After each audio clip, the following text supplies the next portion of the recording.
UCC की हिमायत में नायब सदर जमहूरिया जगदीप धनखड़ का बड़ा बयान, बोले इसे नाफिज करने में अब ना हो देरी। All India Muslim personal law board ने आज बुलाई मीटिंग, बोर्ड के तैयार ड्राफ्ट पर होगी चर्चा। महाराष्ट्र में आज शरद और अजीत पवार का ताकत का मुजाहरा, दोनों ने मुंबई में अलग अलग जगह बुलाई मीटिंग। शरद पवार दोपहर 1 बजे तो अजीत पवार सुबह 11 बजे पार्टी एमएलए एमपी से करेंगे मुलाकात।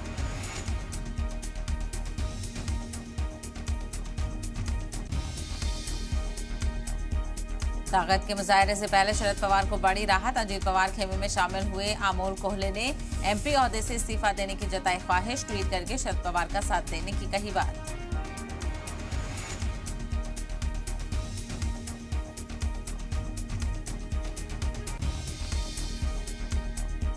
सिद्धि वायरल वीडियो मामले में पुलिस को मिली बड़ी कामयाबी, देर रात मुलजिम प्रवेश शुक्ला को किया गया गिरफ्तार। सीएम ने एनएसए के तहत मामला दर्ज करने की दी हिदायत।